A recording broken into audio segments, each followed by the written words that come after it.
के द्वारका में।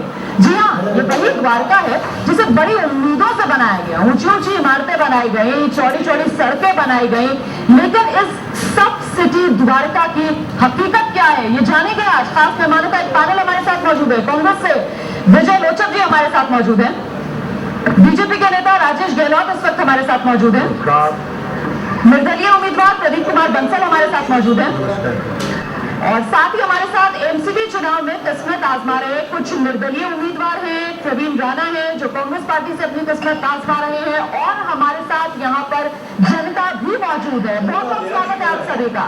तो आइए शुरू करते हैं, जानते हैं जनता के सवाल जो वो पूछना चाहते हैं नेताओं से। लेकिन सबसे पहले मेरा एक सवाल विजय जी आपसे ये है कि बड़ी उम्मीदों से इसे बना तो दिया गया, बसाने की भी बात की गई, लेकिन बसाया नहीं गया। यहाँ तक कि ये सोसाइटी जहाँ पर आज हम खड़े हुए हैं, आईडीसी अपार्टमेंट्स, यहाँ पर भी लोगों को अपने घरों के कब्जों के लिए खुद ही पहल करनी पड़ी। ऐसा क्यों हुआ?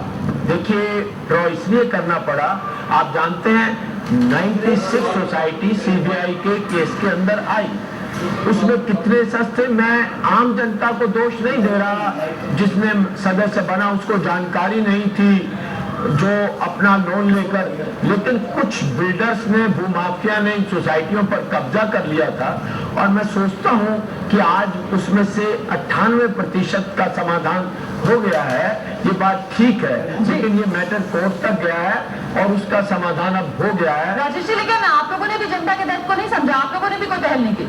हमने मैम इसके लिए बहुत पहल की है, और जब सरकार के पास बार बार आग्रह करने के बाद भी सोसाइटीज के मेंबरों को उनका कब्जा नहीं दिया गया, उनका अलॉटमेंट नहीं किया गया, तो फिर सेल्फ अलॉटमेंट का एक अभियान चला गया। पार्टियों के मामले में इस मुद्दे को उलझाकर हम इसे और ज्यादा पेचीदा नहीं बनाएंगे। हमारे साथ निर्दलीय उम्मीदवार भी यहाँ पर मौजूद है। सोसाइटी रजिस्ट्रार क्लियर नहीं करे कार्रवाई चल नहीं सकती है। मैडम, समस्याएं तो पॉलिटिकल पार्टियों को समाधान करना चाहिए, पर जैसे कि आप सभी के सामने आपने देखा दोनों पार्टियों का दृष्टिकोण, किसी ने भी समस्याएं सुलझाने की तरफ ध्यान नहीं दिया है। ये समस्याएं उलझी रहे, ये इस तरह का वातावरण रखते हैं और ये रखना चाहते हैं। आप जब भी देखोगे पॉलिटिकल पार्टियां हमेशा मुद्दे को लंबा लटकाने के चक्कर में रहते हैं, ताकि आम जनता उनकी पूछ करती रहे और वो अपने मुद्दे पे लटकते रहे। चलिए, आप निर्दलीय उम्मीदवार हैं, लेकिन ये अन्ना टोपी क्यों लगा रखी है? अन्ना टोपी हमने इसलिए लगाई है कि हमने ये देखा है कि अन्ना जी ने जितना मूवमेंट चलाया, उसके अंदर पूरे के पूरे मूवमेंट में पहले तो कांग्रेस पार्टी और फिर दूसरी पार्टियों ने सबने एक गठजोड़ करके अन्ना जी के मूवमेंट को पीछे खिसकाने की कोशिश की।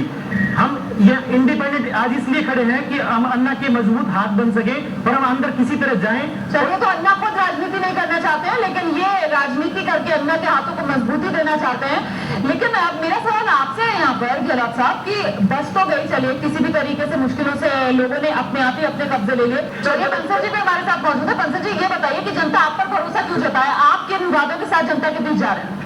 अभी बात उठी थी कि गार्बेज मैनेजमेंट का जो सिस्टम है, उसमें जितने घोस्ट एम्प्लॉइज हमारे यहाँ एमसीडी में है, उसका दोनों ही पॉलिटिकल पार्टीज, उनके पास पूरी पावर है। कभी भी उसका कोई डाटा बाहर आया हो, क्यों वो घोस्ट एम्प्लॉइज हैं, सबको पता है। ये बड़ा अहम आप मुद्दा यहाँ पर उठा रहे हैं राजेश जी, क्यों इस भ्रष्टाचार पर लगाम नहीं लगता? बंसल जी, ये एमसीडी चुनाव के अंदर पानी और बिजली के मामलों में ये लोग उलझे हुए हैं, लेकिन यहाँ पर जो असली समस्या है जरा वो तो बताइए क्या है जिससे लोग रोज जूझते हैं? क्या वो मूलक नहर आएगी, क्या वो सोनिया ट्रीटमेंट वाटर प्लांट से पानी आएगा, ये चीजें आम जनता नहीं जानती। आम जनता जानती है कि आपने यहाँ एक द्वारका सब सिटी बसाया है जी, आप पूरी तरह से उनको लीगली वहां उनको रहने को जगह देते हैं। पानी आपकी समस्या है, आप पानी कैसे लाओगे ये आपको देखना है। आप हमें समस्याएं मत सुनाइए।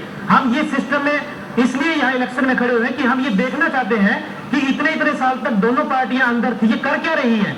हम वो जनता के सामने वो सारी चीजें बाहर लाके देना चाहते हैं कि वो देख सके इनको रोक कौन रहा है काम करने के लिए। ये भी कहते हैं कि मैं भी सेवा करने के लिए हूँ, ये भी कह रहा है मैं भी सेवा करने के लिए हूँ, तो इनको रोक कौन रहा है? बिल्कुल, वोट चुनाव का है और ऐसे में जनता जो है उसके जहन में हर वो मुद्दा छाया रहता है जिस मुद्दे से वो परेशान होती है, और वो ये नहीं समझती कि आखिरकार ये मुद्दा एमसीडी के भीतर आता है या फिर ये मुद्दा दिल्ली सरकार के अंदर आता है। उसको सिर्फ और सिर्फ अपनी समस्या से वास्ता है। ऐसे में जनता क्या फैसला सुनाएगी, इस पर भी हम नजर